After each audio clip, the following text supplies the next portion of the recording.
Hey, it's the Scotch Test Dummies. We got Old Ballantruan. I'm sure I'm butchering that. It's 10 years old, though.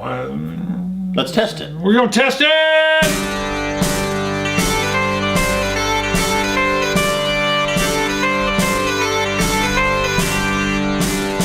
All right. So I've made a couple of runs to Texas and to Dallas, and you were down there at one time. Boom. And made a journey. Yep. So you picked this up down there. Actually, this is a Texas. I did. And we don't see this in our area. We don't. I went in there, and the gentleman was looking for a particular bottle, and then he said, would you like to try a sample of Old Ballantruan? And I said, yeah, of course. And he brought out this little, like, tiny plastic tasting cup, and I tried it, and I said, in the cart. Put it in the cart. That goes in, baby. Actually, I have not seen that in Kansas. No. Before we get started, though, let's bring up our Scotch God comment of the week. Yes, we always reference an old message on our comments. Not always. We just started. We've begun. It's like our fifth time. We've begun to reference old comments rather than always. I guess is probably the more proper. So who are we talking about this time? Mr. Moto 505. First of all, I love that. Thank you, Mr. Moto. Very 1980-ish. Domo arigato. Domo arigato, Mr. Moto 505. I love it. And this was on our Highland Park 15-year-old. Ooh, I couldn't think. I was drawing a blank. Yeah, a lot of views on that one. He comments, great and entertaining review. Quick question for you guys. When letting a cracked seal whiskey bottle sit on the shelf, I have been told you should drink it within a year of being opened. Seemed a little extreme to me, seeing how some folks buy rare, costly bottles and generally drink it on a rare occasion. And he wants to know our take on that. Now, and right before that, and my comment to him, my reply to him was that we just had Mark Gillespie on the show, Whiskey Cast, yes, on a live stream. That's what I was going to reference. And again, behind him, this wall of liquor bottles. Mm-hmm. And we asked him that question if he bothers using the preservative gas. Never, he said. Never, he said. And he had some bottles that had been open 10 years. Yep, and he didn't feel they'd gotten any worse for wear, and he didn't think there was the need to do that with a gas, an inert gas, in order to keep the oxidization out. Or try to drink the whole bottle within a year so that it doesn't go bad on you. I think there's a caveat. The distilleries would love you to drink that. Oh, yeah. Now, I think there's a caveat, though. I think you still want to keep it in a cooler, darker place. I would agree. If you can. Yeah, I would agree with that. You know, a basement room, hidden in a cabinet, something like that. Yeah, you don't want to sit it on the window. Don't set it on the window. Right. Yeah, and let it sit there in the sun and bake. I think that's going to do it in. I would agree. I don't think it would do it any favors. No. 164. Ooh, triple that. 164. Hold on. God, I love that. Thanks to my buddy. Peated ocean water. Yes. And maltiness. That's like someone smoking peat right by the ocean. By the beach in a little chair. So this was a Texas find. We did not mention it is, we said 10-year-old, but it's 50%. ABV. Yep. Right. Higher. Good. Yeah. Somewhere I believe I saw a non-chill filtered. Okay. I thought. Oh yeah, unchill filtered down there at the bottom. And without going into it and reading it all, I don't know about color. Yep, I don't know either. I can say right on the nose, I get a medicinal. I did take notes on this. Herbal notes. I get a little bit of that Band-Aid, which I will sometimes get from a peat. Got the medicinal. What else I got? Band-Aid, and there's something else. Come on up here. Oh yeah. There's some sweetness tucked in underneath there. Band-Aid throws me because that's one of my brand name things. I got to bring that up sometime. Like Q-Tip, Band-Aid. I literally get on top of those a peat and a brine, but also a real earthy smell. I mean, it's like you're digging in wet soil. Okay.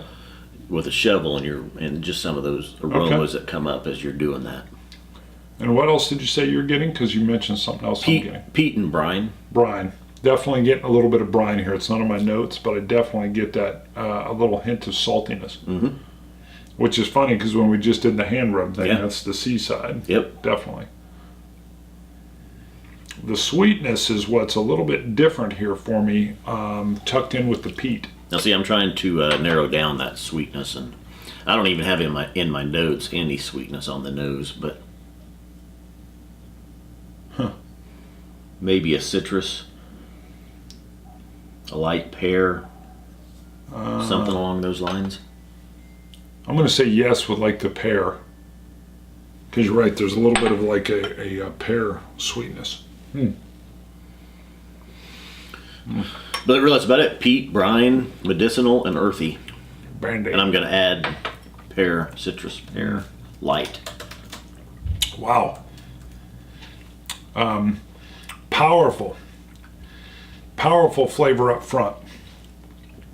The peat makes itself known right away. There is a hint of something right before the peat that I'm going to have to come back to. Transitioning nicely to like a sweet smokiness. No sour. And a toasted nutmeg. Slowly drifting away in that finish. And it hangs around just a little bit of maybe a touch of a charcoal that's just barely there. And just barely lingering in. Makes you want to drink some more, but you're like, hey, I'm still getting a little something. What say you, brother? I get a pretty strong oakiness that's in there with it as well, which I don't get a lot with peat sometimes. It's a little bitter overall. There's a salted peanut in there. And the peat is definitely pronounced. Yeah. It's on the forefront. Right. It's good. And I don't have, let me add some water to see what I'm getting. I don't have any notes with my water. Good boy. All right, taste from my prior notes is wood earth smoke, rolls out slow and smooth. All right, that's interesting. Here I put there's a little, like a slight little tar flavor that lingers for about 30 seconds, which dovetails nicely into that smoke that I was referencing, yet remains smooth all the way through. You know what it is? The tar is like when someone's putting new asphalt down on a road or tarring it, and it's in the summertime. They've got construction down to one lane, and the machine is over there, and it's hot, and the smoke's rolling out of it, and you go by, and it just kind of hits you. Yes. That black tar, that asphalt's being laid. 100%. Yep. Subtle, smooth all the way through. Let me try a little touch of water. I don't show that I tried water with it. I don't think it needs water even at that higher ABV. Well, I will note where I put my water, and then if anything changes, I then add it. Yeah. But I don't have that anything has changed in my notes once I added the water. It's the same notes, and I didn't get anything different right there. It actually helped it make it a little bit more palatable. I found it very palatable. No, it wasn't bad at 50%, but the drop of water that I added did really kind of. Nose gives me a little bit of that Bondo, that little body putty, which changed a little bit from the Band-Aid. I want you to buy some Bondo so I can smell it. So I know what it is. I will do that. Because I remember you was talking about how your mom was working on cars. Dad, not mom. And she would use the Bondo. Dad. Now my sister, actually, my dad was working on a 1929 Model A. And I was probably all of 4 or 5.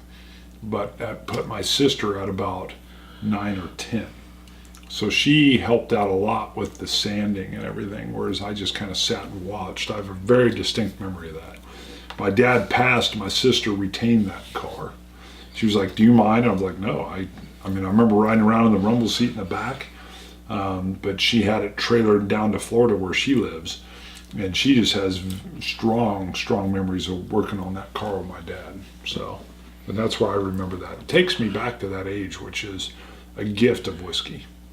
What is your sweetness on the palate? Because I don't have any notes on the sweetness on the palate. Maybe a powdered sugar. I mean, there is a little bit of a sweetness in there.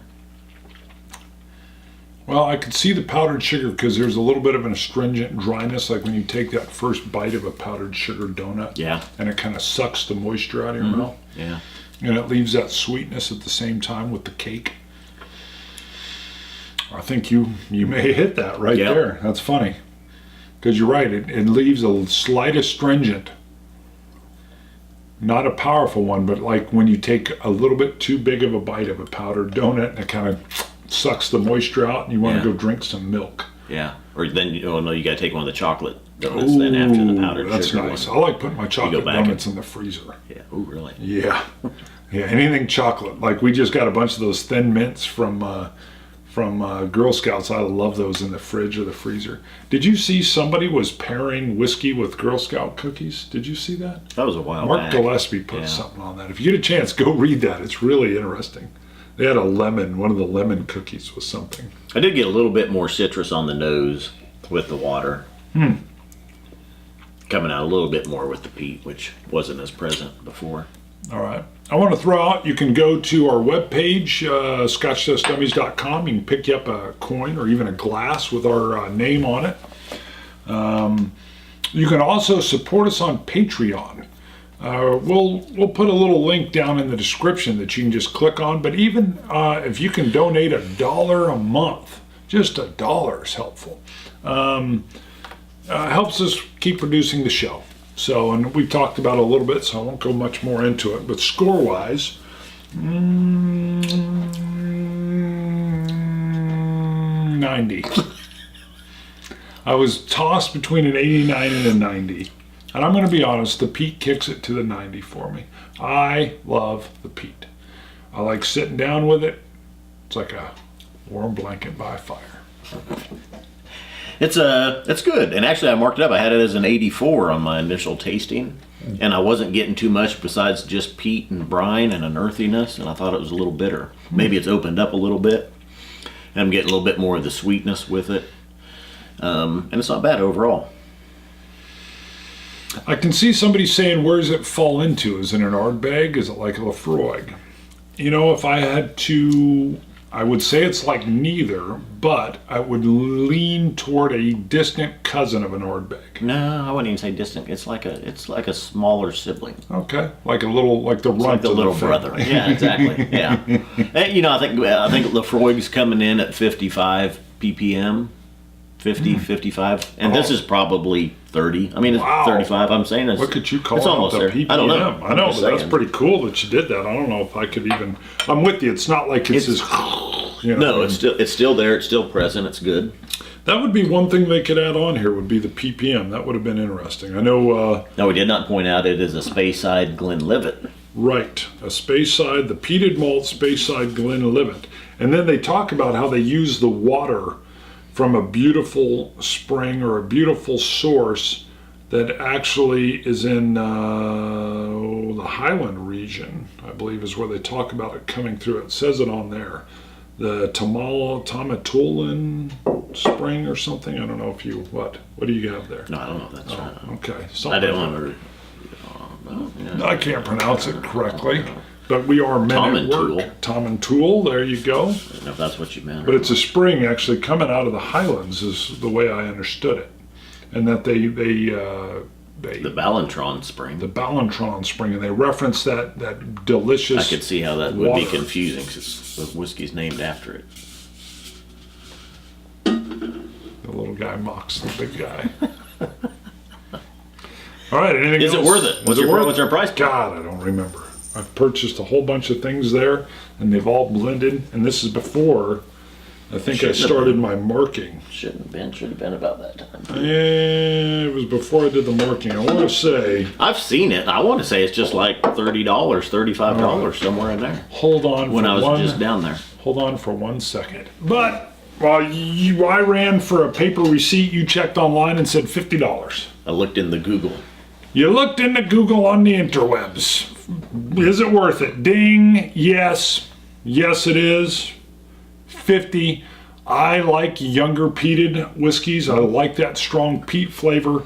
I love that it's right there in the forefront. And yes, it's worth the 50. I would agree too. Yeah, that's good. Bingo. I like it. Scotch it, you Scotch gods. Cilantro. Dummies.